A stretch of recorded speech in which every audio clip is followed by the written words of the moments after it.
Hello everyone, welcome to the quarterfinals of Grand Prix Vancouver 2012. Marshall Sutcliffe, Rich Hagan here, joining you for the battle in the quarterfinal. Fist bump. We have Jeremy Schofield against Brian Wong. And I'm really excited to see this match. Jeremy has come here and really dominated this entire event. He's gone 15-0 so far. He's looking to finish strong at completely undefeated on the weekend, which is pretty shocking. You get a look at Jeremy there. Now, on the right, you have Brian Wong. I know Brian. I know him personally. He's a friend, and you know, a lot of us in the Northwest consider him one of the best players that you've never heard of. He's a limited specialist. He doesn't tend to travel to events, but he plays a lot. He plays on Magic Online, and he has a very solid understanding of what it is to play Magic and how to play Limited. So he probably understands that Borderland Ranger can get him a third color, like a mountain, for example. Yeah. So Brian's actually who I was standing behind when I watched the draft, and so him getting the mountain is not a surprise to me here. I also called Brian to win this thing yesterday. He top-8'd, Rich. Don't I get some credit for that? Oh, for goodness sake. You're meant to let that kind of thing come to you, like, you know. I mean, I gotta get my credit, right? I'd have got there eventually for you. I'll make you remind me later. Okay. All right, so we have a mid-vast protector, and so Jeremy, and also a Bloodflow Connoisseur. Jeremy's playing kind of an interesting color combination, black-white. It's one of my favorite in Limited generally. Tough mana, but usually rewards you if you can get it. In Avacyn Restored, I don't think I've had a black-white deck yet, but I think it's pretty good. So we are going to play Mental Agony on our opponent. And that's pretty interesting because Jeremy's down to 4 cards. Yeah, so this is going to take away significant. half his hand. Yeah. Can't see what he ditched. That's gone off camera. Yeah, he's also going to lose 2 life on the transaction. But if I know anything about Brian's deck, that 2 life isn't part of the grand scheme of his deck. I mean, it's never irrelevant, but it's not necessarily going to contribute directly to the win here. All right, Brian has drawn his card. He has 5 mana, and he looks like he's just going to ship in there with his Borderland Ranger. No blocks. Reminder that this is the best of 3. It's only at Pro Tours we get to best of 5. Right. So every game, every turn counts. Wildwood Geist comes down for Brian, so it's a 3/3 on Jeremy's turn. It's going to be a 5/5 on his. It's going to hit very hard. I mean, Jeremy's creatures, he's got 2 reasonable creatures, but they're not really that big. All right, so Defang immediately meets the Wildwood Geist because Jeremy is probably thinking the same thing I just was, and he's also going to play a Nearheath Pilgrim and Parrot. To the Mid-Vast Protector, which goes in, as does the Bloodflow Connoisseur. Right, so Brian's going to elect to take as little damage as possible. It's also going to gain Jeremy 2 life here. I mean, the Defang is going to make a pretty decent blocker out of the Wildwood Geist, but that's about it. All right, so Brian does a little miracle check there. Ooh, you see what he drew? No, go on. That is a lightning prowess, and he has the mana to cast it, and he has a pretty good target for it with the Wildwood Geist. It's not going to be attacking or blocking anyway. Oh no, wait, it's got Defang on it. I think it prevents that damage too, doesn't it? I think Defang just prevents all damage. It says prevent all damage that would be dealt by enchant creatures. Yeah, so, there's no combat on that. So yeah, I remember that a second late here, but hopefully Brian does as well. But you would have if you'd been playing, you'd have remembered it in time not to cast it. Yes. On there. Oh, look at this lovely target. All right, another Wildwood Geist comes down. So Brian's choosing just to pass the turn back. He's going to just ignore the Nearheath Pilgrim for now. I mean, one thing about Lightning Prowess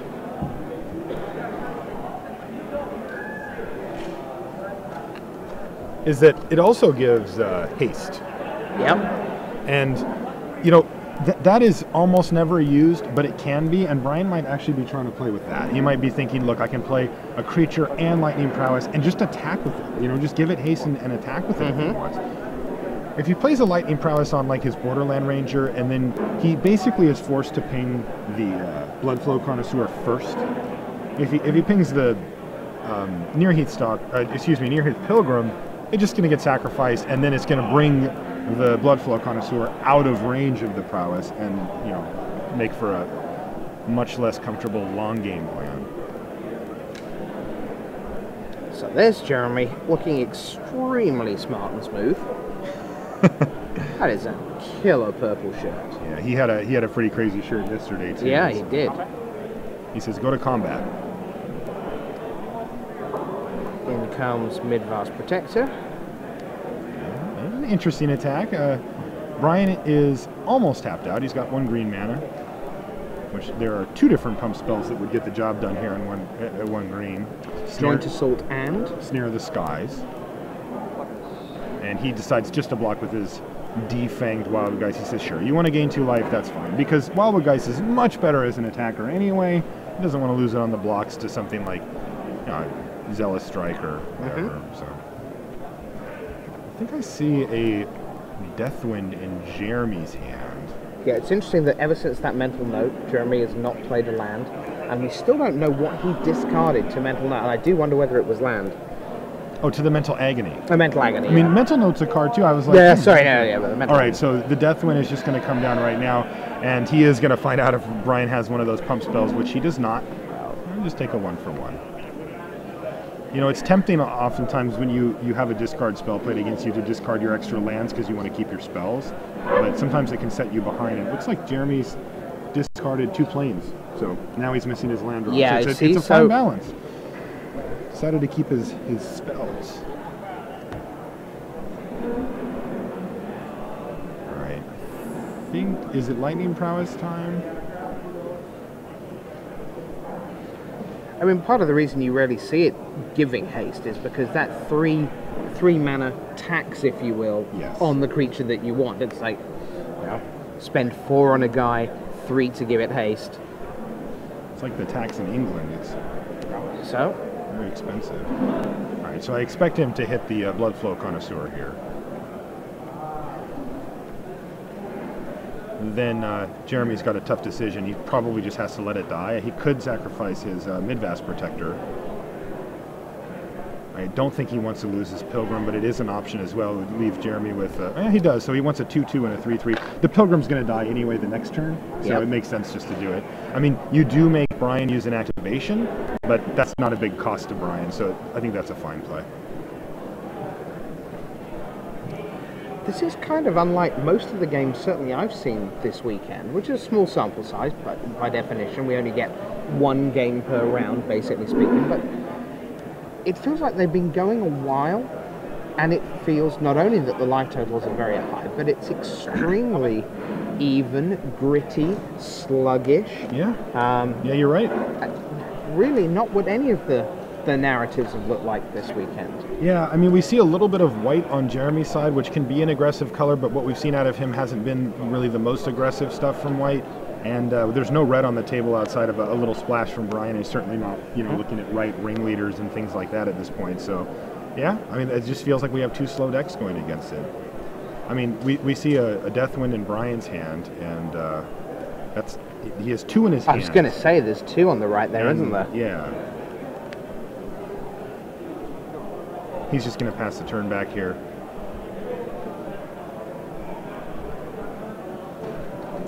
Jeremy now drawing into more land. He's drawn a swamp that turn. He's got a couple of cards in his hand that we don't know what they are. But... Sending in the boys again. Ooh.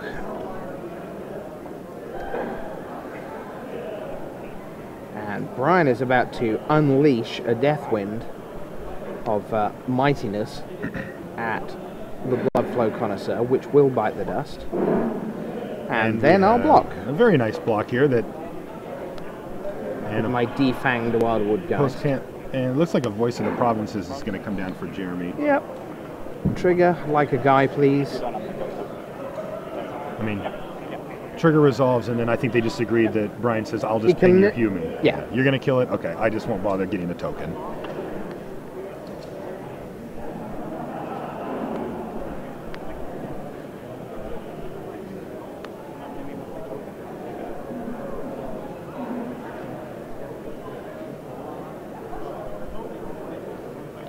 I don't know whether you've run the numbers on rough distribution in terms of how many of any given common there should be at a given table taken over, any number of iterations, but just based on the number of commons there are. But there are a lot of death wins at the table. So he just played Revenge of the Hunted. Whoa! +6/+6. +6 and trample, and he's targeting and the only creature that you have, and he's going to run over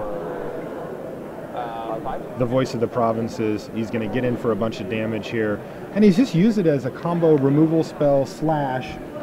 Burn to the face. Yeah. I mean, he got in for 5 damage and took out a big angel, and he still has Deathwind in his hand and whenever that becomes relevant.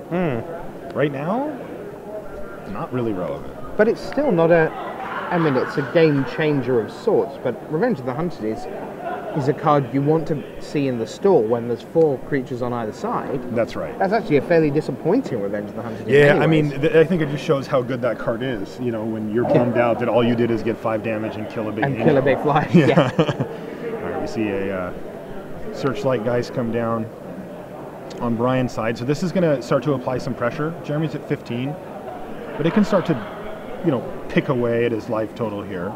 I mean, Brian, as the board sits, can get Jeremy for 3 a turn. You can hit him for 2 in the air and ping him. Jeremy can't really attack anymore because the Defang guy is just going to keep on blocking over and over again, and he can take even more damage from the Borderline Ranger that way. So in comes the Geist. So if we have a Righteous Blow from Jeremy, that would be and he does have one. It looks like he's going to use it. Yeah, he is. That seems reasonable. It seems now's exactly when you would want to. I don't see why done. you would take damage from that. No. I think we have a Renegade Demon perhaps for Brian, which would be 5/3. Totally sweet here. There it is. All pretty big. I mean, that's exactly what you want in a spot like this, right? Just a huge. Oh, jeez. Is that an Evernight Shade? I think it is. Leaving 2 black up very carefully here, and Evernight Shade is so tough to get through. So what I thought is I'd pump it twice, make it a 3/3, trade with your 5/3, then I'd have it back, and then I'd make it gigantinormous. Yeah, so he'd have a 2/2, and he could pump it 4 times as it sits. It can be a 6/6 on the attacks. Yeah.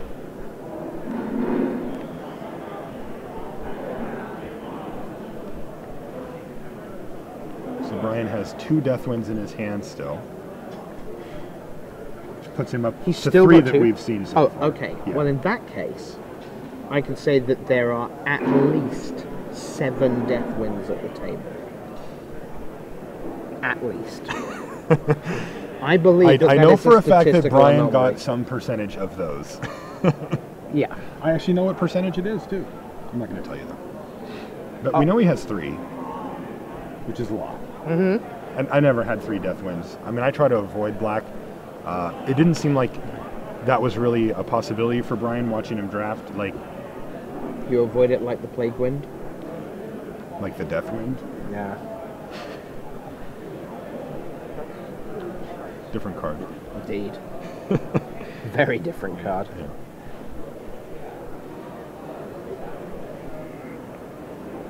Alright, looks like Brian is planning out the next series of turns. I mean, he could attack, trade, then Deathwind away the shade, and he could have it off the table if that was a priority to him. I don't know if it is or not.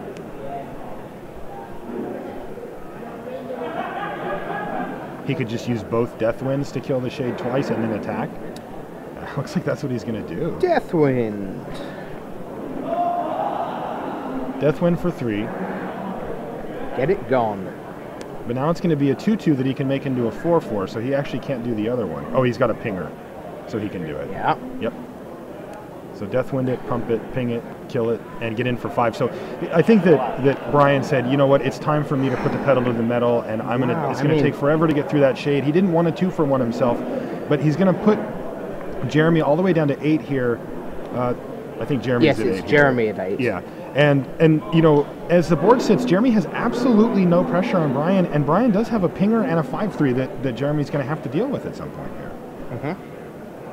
I like that play. I would be pretty sad, but you know, I think Brian just said, look, this is my best chance to win this game is to 2-for-1 myself here. So we see a Geist and a Blood Flow Connoisseur come down. So that Geist is, I mean, I think we're going to see the same sequence that we did before. The Sacrifice to the Blood Flow Connoisseur? Right. Ping the Blood Flow, sacrifice the Geist, and he's going to have a 2/2, and so he can double block, but he will lose both of his creatures. Like, this is not a great spot for Jeremy. No, and at 8, you're starting to get into the realm where the lightning prowess on that Borderland Ranger is no longer about the 1 point to a creature here and there, but is actually a clock of sorts. It's just a clock. I mean, right now, I see Brian has a Soul Cage Fiend in his hand as well, which is going to act as quite a feature. I mean, he can just attack in with it. Now, we've seen a lot of life gain over the weekend.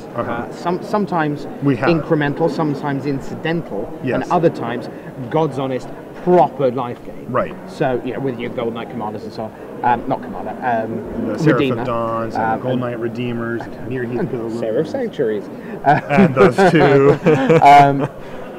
But I don't know whether Jeremy has much in the way of an ability to reverse his life total at any point. So Brian decided just to attack first. I'm not sure why.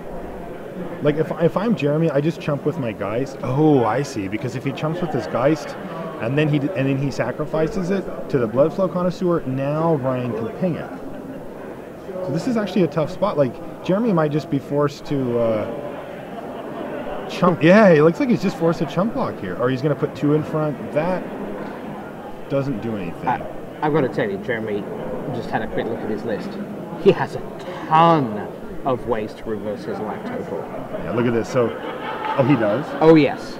Okay. Many ways. So right now, he is in a very big bind. Like, he's going to double block here, but it's just one of them's going to get pinged and the other one's going to get eaten. I guess he can make a Blood Flow Connoisseur that's relatively big. It's going to be a 3/3, which can trade for the demon eventually, but... All right, so 2 counters go on the guy. I guess that wasn't the worst case scenario to come out of it like that. And there's a Soul Cage Fiend, which is going to be pretty big in this game unless things turn around for Jeremy in the life total department. Yeah. He's drawn a Plains. He only has one other card. Well, there's a Gold Knight Redeemer, I believe. He must have been very, very sad to lose those last 2 creatures in that last turn. So there's one of the ways that you must have seen on his list to get some life back. Puts him back up to 10.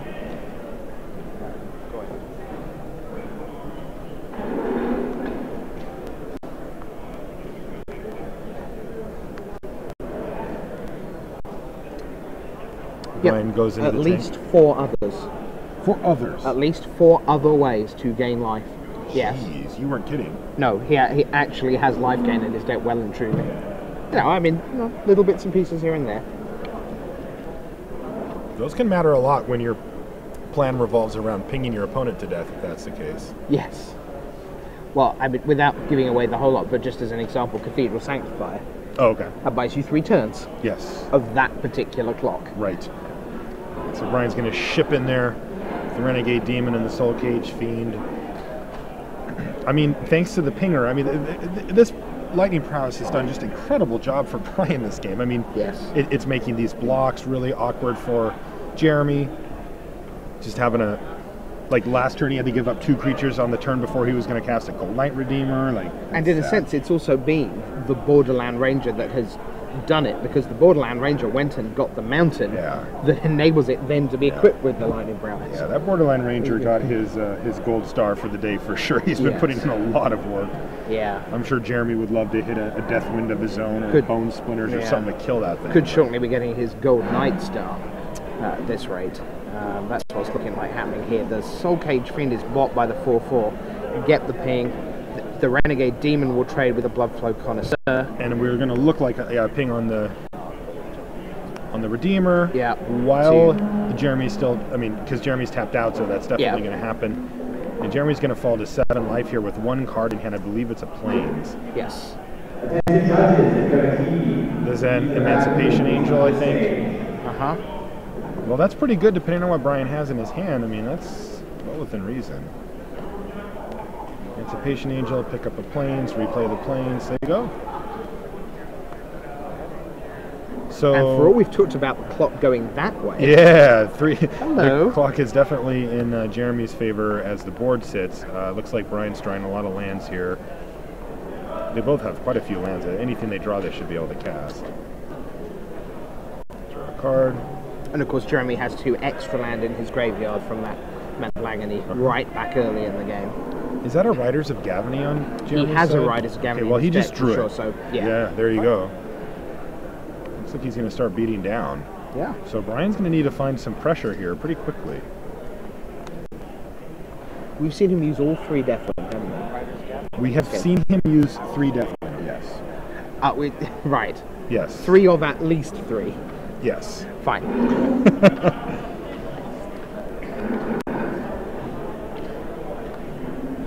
So I'm going to assume that he named humans here. Remember that Brian does have 1 block at least left in that Wildwood Geist as well. Yep. I think he drew a Ghoul Flesh. A Ghoul Flesh is interesting.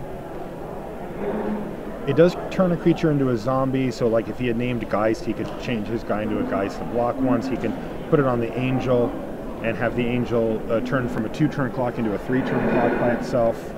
Seems pretty worthwhile here. It looks like he has 2 more lands in his hand as well, so he's going to just need to draw some action to pull himself out of this mess. He has 11 lands on board and I think 2 in his hand. Jeremy has a very well-developed graveyard, as you can see. He's committed a lot of stuff to the board. There's a lot of real estate over there. Yeah. The cemetery spreads across several miles. Yeah, the removal suite that Brian has, I think, will continually create graveyards that look similar to that if it keeps going this way.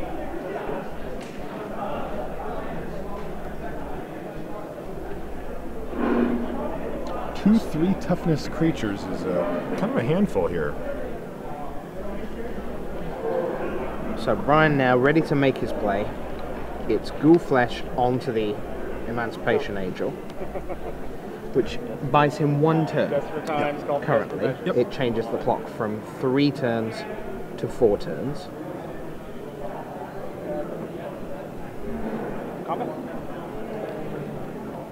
When was the last time you saw a board state where 3 of the 4 creatures in play were enchanted? That doesn't happen very often. Right? It's in the borderline range with lightning prowess on. You've got the Ghoul Flesh sitting on the Emancipation Angel.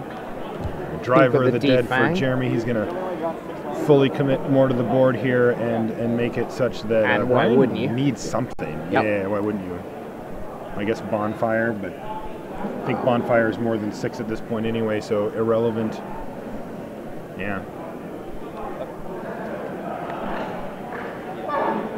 Passes a turn. He says ping you, go to 5. No Lava Axe in this format, so that's not an issue. So, look at the top. Every turn, he's had that dice. Yeah. Brian's a very methodical player. Yeah. I think he's drawn an Evernight Shade, and I don't think it matters.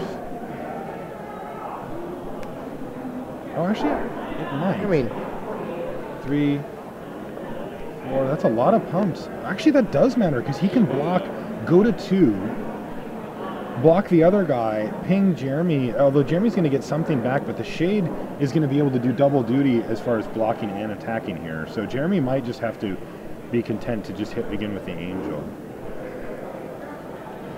I'm not sure exactly what I think Near Heath Pilgrim's probably the #1 target here for the Driver of the Dead. right. Can't quite see, but it's a likely target.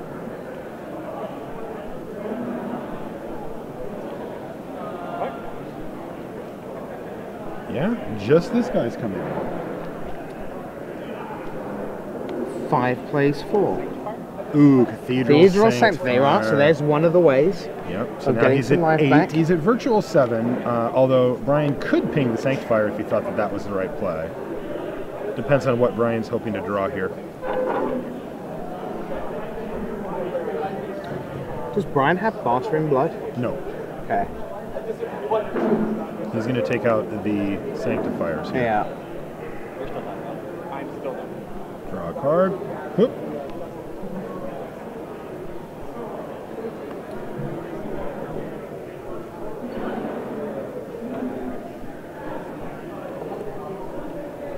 For a lot of this game, it looked like Jeremy was going to lose. I agree with that. He managed to stick the Emancipation Angel, and when the dust settled on everything, it was like, well, I guess this is the best creature on the board. Now we get to turn things around, yeah.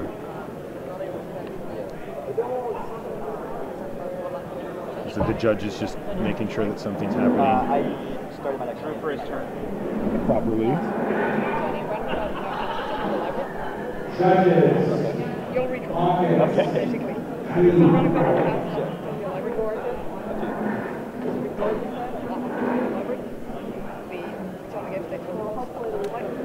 Okay, now they are clearly reversing back to that lightning prowess on the Cathedral Sanctifier.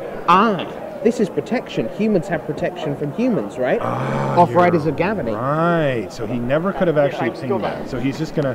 They agree to let him ping Jeremy, okay. And the Sanctifier still there. What's interesting about that is that if the Sanctifier dies, it becomes a target for Driver of the Dead. Oh, that's and true. Another automatic 3 life. Yeah, and in Jeremy's position where he has the clock on his opponent, getting a life cushion is pretty important. I mean, he's at 7, he's at a reasonable life total, but he died to the shade. Appetite for Brains you, so he gets to see the last card. And this is probably just for information, like Brian will maybe attack with the shade, just to make him block. I think that was Jeremy saying, no, it's here. Oh, is that what the he... big thing's here, it's coming. All right. It's right on top of my library. Looks like a butcher ghoul. That's quite a nice Driver of the Dead target. It is indeed. Nothing like working your way through a butcher ghoul just to have to do it all over again. Groan test passed. So 7 plays 4. Jeremy has a 2/2 Emancipation Angel, which is turning sideways. Right. Ryan goes to 2, 1 turn clock. The ghoul's going to come There's down. Butcher Ghoul. There's the planes you knew I had anyway from Appetite for Brains. Yeah, makes sense.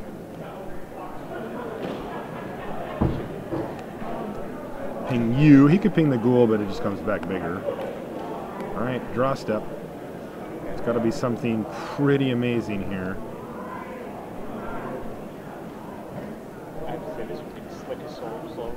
Brian's, he's diligent. He's going to make sure. Leap of Faith, my Evernight Shade. With my no white mana. No white, yeah. Oh, planes. And there you go. Well, Jeremy Schofield, the man who does not lose.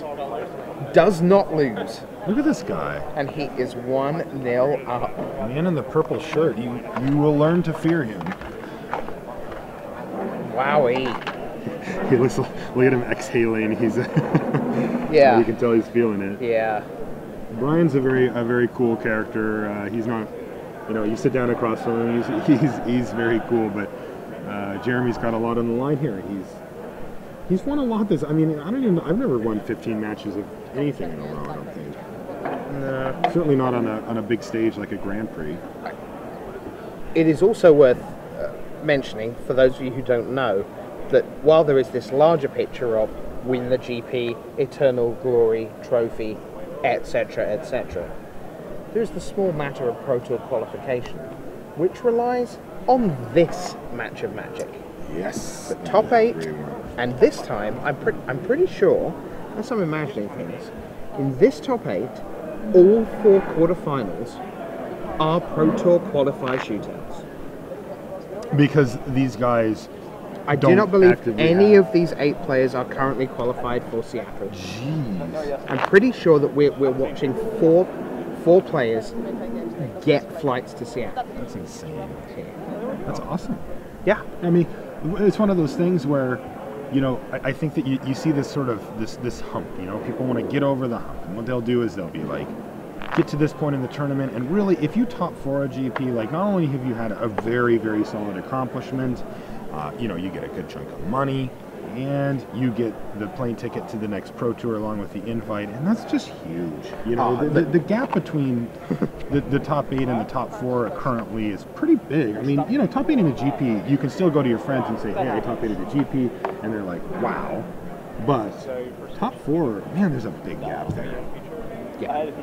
And I would argue that top 8 of a GP anywhere in the world, a random European city, a random North American city, a random Asian city, is a tougher gig than the majority of national PTQs around the world. Okay. Now, I'll automatically exclude the United States from that discussion. How come? There are so many good players in the US, and you have a PTQ with 290 players where any number of them regularly top 8 Star City events, regularly top 8 TCG player events, regularly have PTQ top 8s of their own, regularly have played on the Pro Tour. You see, when you look at the list at any Pro Tour of PTQ winners from the United States, random sample, you get Osip Lebedavich, Pro Tour champion, Chris Lackman, Pro Tour champion, Jacob Van Lunen, Pro Tour champion. Right. Oh, look, someone who was really good in 1999, made the top 8 at Worlds that year. He's just come back and won a PTQ. So I exclude the US from the discussion. But in general, I think making the top 8 of a 850 player event at GP Vancouver is certainly the equal, and I think probably more significant than winning an 80-player PTQ in Great Britain, let us say. So, just so I use my own place as a frame of reference, so no one's offended if I say Bulgaria. You ever fly to Bulgaria for a PTQ? Listen, if they invite me, I'm there. Okay. I think that'd be awesome. Go and cover a Bulgarian PTQ. I would do it. Brian's going to lead with the Forest, and Jeremy, I couldn't see any other lands in his hand, but he's got to have more than one, right? Just to let you know what's going on elsewhere, Marcin Szynski and Sean Peterson are tied at 1 each. Steve Rican is 1 up against Morgan Chang. And David Stroud and Colin Miller, they are heading for Game 3. They are tied at 1-1. This is the game that is currently the slowest of the 4, if you will, the first game that went longest. So Jeremy kept a no swamp hand, I think, but he drew one on his first draw. He's also drawn another plains here. I think there's one other plains in his hand. So he's opened up with Butcher Ghoul and... Yeah, Butcher Ghoul and now a Moonlight Geist, but it's a little... Brian has all 3 of his colors and hasn't made a play yet. Like, this is where you expect to get Barter and Blooded. But he's going to Mental Agony instead. I was going to say, I'd be very disappointed if he Barters in Blood after you told me he didn't have No, one. he doesn't, yeah. Like, haha, fooled you, Rich. Yeah, that would have been bad. That would have been bad. So this time, 1 land goes away and a Cloud Shift. I believe that's... Is that a plains at the top? Yes. Yeah, it's the same plains as on the top that he's got in play. Yes, it is. One with a little tree there. All right, get in for 3 damage. All right, so he is not able to hit his next lander up. So he did keep a 1-lander. He drew pretty much perfect. He hit a swamp and then a second plains. And now I see what Brian's doing. So I see a homicidal seclusion in Brian's hand. Really? And if that comes We're going to down, see that happen? I mean, we're going to need a defang here to make this... Fair. Yeah. All right, so he does hit the other land. He's going to play a 4, and it looks like it's a Seraph of Dawn. We've seen that all weekend. Card's very good. All right, now, so let's see if Brian does have the seclusion that I think I see in his hand. So Timberland Guide, a swamp. I think a Malfeld Twins, a seclusion, and then maybe a Deathwind or something. I don't know. Do it. 5 mana. There it is. All right. Oh! Hit you for 8. Oh! 8 you. This is a race you will not be winning. This is not a winning race. Now, Jeremy's gonna chump, but Brian's gonna shoot right back up to 22 life. Okay, so you're up to 22. And like you said, Rich, this is not a race. Now, if a defang comes into play here, that changes things significantly. All right, I see a Bloodflow Connoisseur for Jeremy. That does make things a little interesting in the sense that he can halt the life gain for each chunk block that comes down here. Yes. But that's not something you can typically sustain long term. Like, he's going to need a Driver of the Dead. Then he could do it for like 4 turns and probably just win. But all right, so let's... Oh, he's just going to play a 4-drop instead. Oh, rewind. Maybe he's looking at the same thing I am here. I was got a spectral gate guards there, which he can't cast yet. Yeah. Man, a shy for that. 1, 2, 3. All right, so we are going to see the connoisseur. I don't know. I don't know. I think There it is. Yep. Go ahead. Looks like they tried to pair them or something. All right. Brian's got to do his miracle check because he does have Blessings of Nature in this deck. Good card for Jeremy right now would be Driver of the Dead, because you can sacrifice the Butcher Ghoul, and then simply get Driver of the Dead, let that die, bring back Butcher Ghoul, Yep. let Butcher Ghoul die, let Butcher Ghoul die again. You've got like 4 turns there. Yeah, I see a Deathwind in Jeremy's hand, so Okay.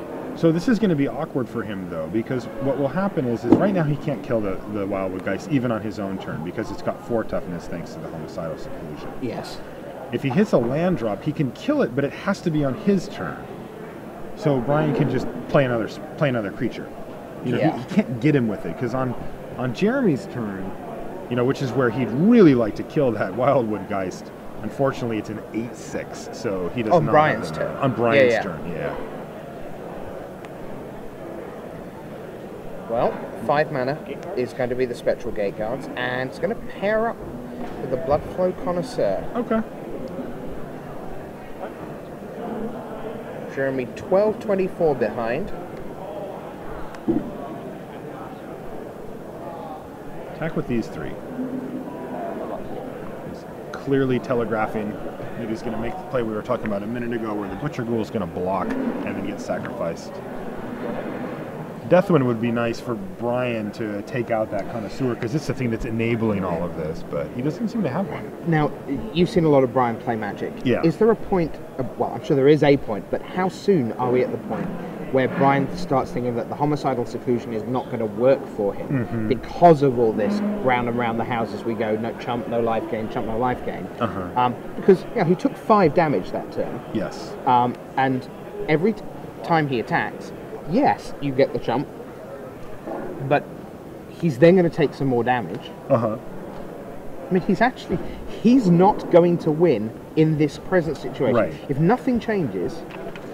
I mean, so what Brian's going to do is he's going to count the creatures. His plan right now is to win by Homicidal Seclusion with the Wildwood Geist. That's what he's trying to do here. So what he's going to end up doing is he's going to count out the creatures and see if he can actually race in this current situation.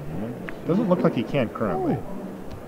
I mean, the thing is that every turn Brian gets to just kill a creature, right? Like the situation is not going to be as it stands because things are going to have to get chump blocked and then sacrificed to make that plan work. Now that changes things. Yeah. This is the point when Brian will say, "Okay, now I need." Yeah, I mean, surely he now knows he can't. Plan A can't work. Right.